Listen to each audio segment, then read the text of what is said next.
साथ हम आज का जो गणेश जी की छोटी सी बाल लीला प्रस्तुत करने जा रहे हैं। छोटे छोटे नन्हे मुन्ने बच्चों के द्वारा हो रहा है ये कार्यक्रम। देखना इनको। एक बार जोरदार तालियां इनके लिए। छीना नहीं है, छीना नहीं।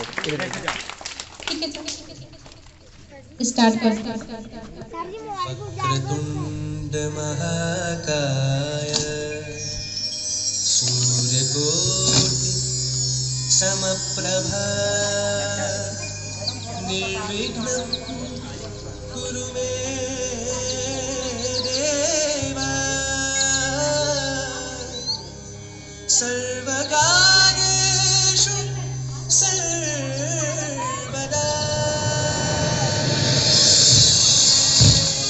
हमारी कहानी शुरू होती है हिमालय के सबसे ऊंची पर्वत कैलाश पर्वत से। यहाँ रहते हैं गणेश जी के पिता भगवान शिव शंकर और माँ पार्वती। शिव जी के सबसे बड़े सेवक नंदी बैल हैं और उनकी बड़ी सी गणों की सेना है। यहीं से शुरू होती है हमारे प्यारे बाल गणेश जी की कहानी।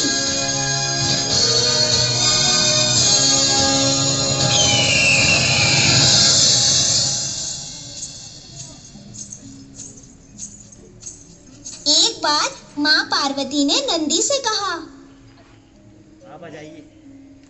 नंदी, मैं नहाने अपने महल में जा रही हूँ। जब तक मैं आज्ञा न दूं, किसी को भी महल के अंदर मत आने देना। जो आज्ञा माते। गण भी हट जाते ना वहाँ से। गण भी हटा दो सर। उनको भी हटा दो ना, उनको पीछे कर दो ना।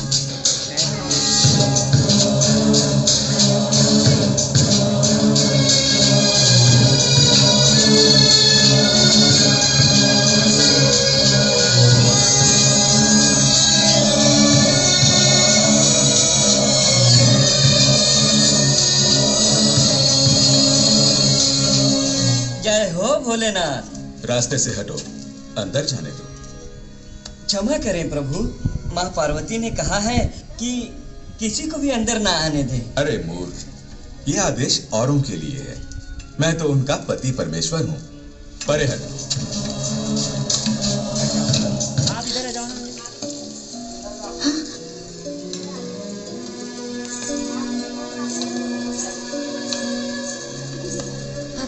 आप भीतर कैसे आ गए? नंदी ने आपको रोका नहीं? प्रिय, वो मेरा दास है। उस बेचारे की क्या मजाल जो मुझे रोके। पर मैंने उसे पहरे पर बिठाया था। उसे इस तरह मेरी आज्ञा का अपमान नहीं करना चाहिए था। पर मैं तुम्हारा पति हूँ, मुझे रोकने का क्या फायदा? आपका कहना सही है प्रभु, पर नंदी का इस तरह मेरी बात ना मानना धर्म संगत नहीं है। क्रोध मत करो प्रिय, उसे क्षमा कर दो। वो थोड़ा कम बुद्धि का है। मुझे एक ऐसा गण चाहिए जो बुद्धिमान हो, साहसी हो और मेरी आज्ञा का पालन करे। मैं खुद एक ऐसा गण बनाऊंगी।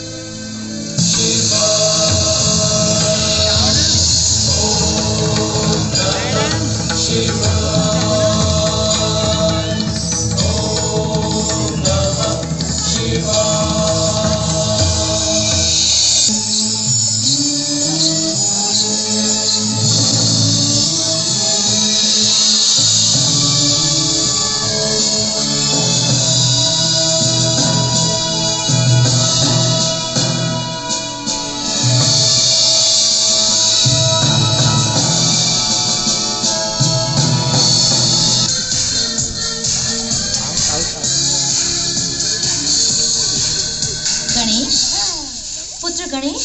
जी माँ। जाओ ना। रुक जा 2 मिनट में।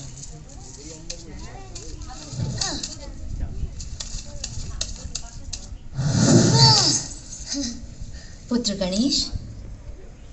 जी माँ। देखो पुत्र, मैं स्नान गृह में स्नान करने जा रही हूँ। तुम द्वार पर बैठो और जब तक मैं ना कहूँ किसी को भी अंदर मत आने देना। जो आज्ञा माते, मैं किसी को भी अंदर आने नहीं दूंगा। आप निश्चिंत होकर स्नान करें। कहीं खेलने में भूल तो नहीं जाओगे? नहीं माँ, आप चिंता ना करें।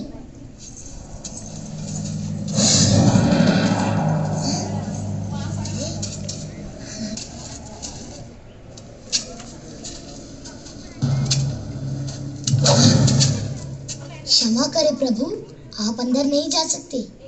नन्हे बालक, तुम कौन हो और मेरा रास्ता क्यों रोक रहे हो? मैं गौरी पुत्र गणेश हूँ और माता के आदेश का पालन कर रहा हूँ। उनका आदेश है कि जब तक वो आज्ञा ना दे किसी को भी भीतर आने ना दिया जाए।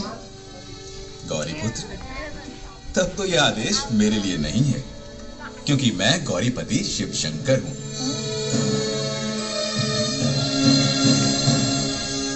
द्वार से हट जाओ बालक। कदापि नहीं, जब तक माँ आज्ञा नहीं देती मैं किसी को भी भीतर जाने नहीं दूंगा। जिद मत करो नादान बालक, सामने से हट जाओ। ये असंभव है। देखो, तुम मेरे क्रोध को नहीं जानते। रास्ता छोड़ो, वरना परिणाम अच्छा नहीं होगा। परिणाम चाहे जो भी हो, सूर्य पश्चिम से निकल सकता है, चंद्रमा अपना मार्ग बदल सकता है, पर मैं अपने धर्म के मार्ग से नहीं हट सकता। मूर्ख बालक! शांत शांत प्रभु, छोटा सा बच्चा है, इसे मैं समझा बुझा कर हटाता हूँ। समझाने से ना माने तो जबरदस्ती हटा दो।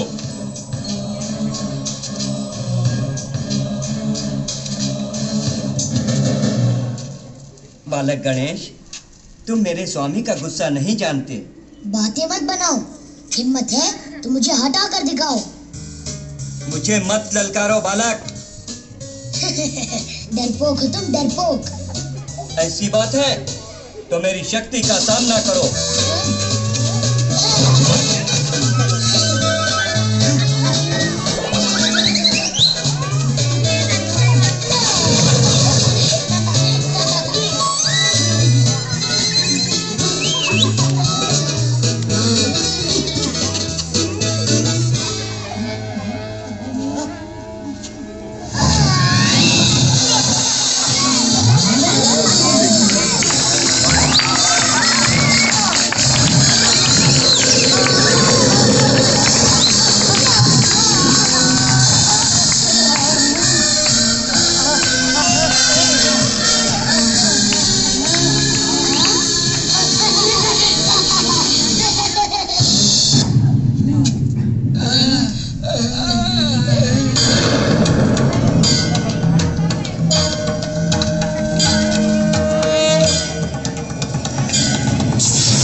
पुत्र का वध कर दिया।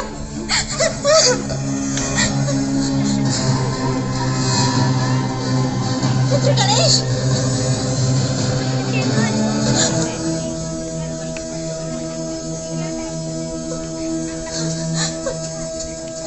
पुत्र गणेश,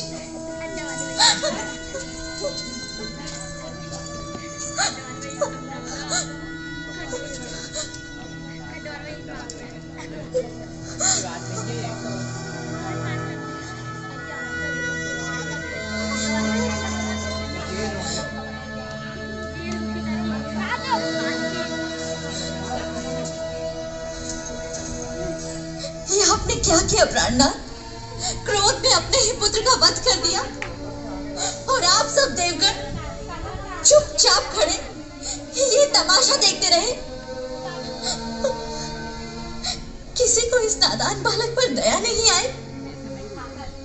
क्या एक नन्हे से बालक को हराना इतना जरूरी था कि सभी देवता यहाँ इकट्ठे हुए हैं? बोलिए, आप सब चुप क्यों हैं? शांत हो गया आपका क्रोध इस नन्हे से बालक के प्राण लेकर? नहीं हुआ तो मेरे भी प्राण ले लीजिए। मुझे अपना पुत्र वापस चाहिए, जीवित। आपको इसे प्राण दान देना होगा, अन्यथा मैं भी यही प्राण त्याग दूंगी। ये संभव नहीं है। मेरे शस्त्र के प्रहार से जो सर धड़ से अलग हो गया, वो फिर से जोड़ा नहीं जा सकता।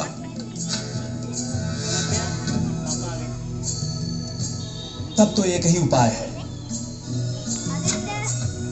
किसी और बालक का मस्तक जो आपके शस्त्र से ना काटा गया हो, बालक गणेश के धड़ से जोड़ा जा सकता है।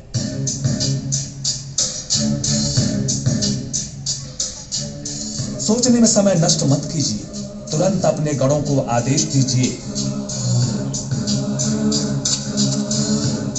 जाओ, किसी ऐसे बालक का सर लेकर आओ जिसका चेहरा उत्तर दिशा में हो और जिसकी माँ अपने पुत्र की तरफ पीठ करके सो रही है। जो आज्ञा प्रभु। देर मत करो, अगर समय निकल गया तो ये कभी जीवित नहीं हो पाएगा। जो आज्ञा, चलो।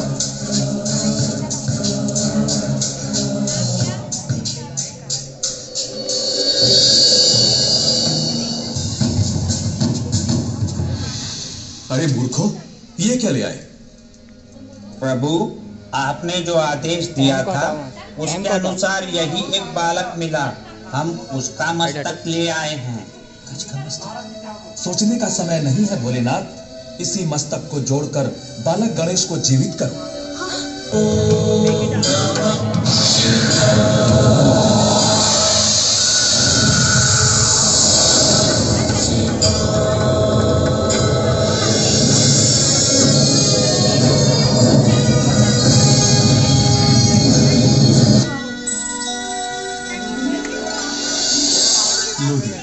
ये जीवित हो गया।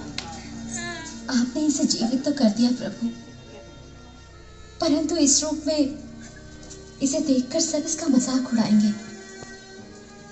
चिंतित मत हो प्रिय, ऐसा कुछ नहीं होगा। मैं इसे वरदान देता हूं कि युगों युगों तक लोग इसकी पूजा करेंगे। ये अद्भुत बालक पृथ्वीवासियों का कल्याण करेगा।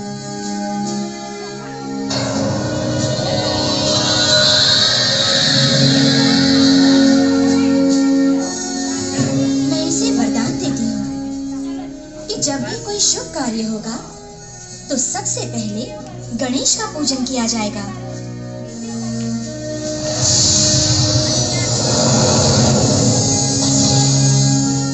ये बालक विद्या और बुद्धि का दाता होगा। हर मंदिर और घर में इसकी स्थापना की जाएगी। लोग इसे हमेशा लड्डुओं का भोग लगाएंगे।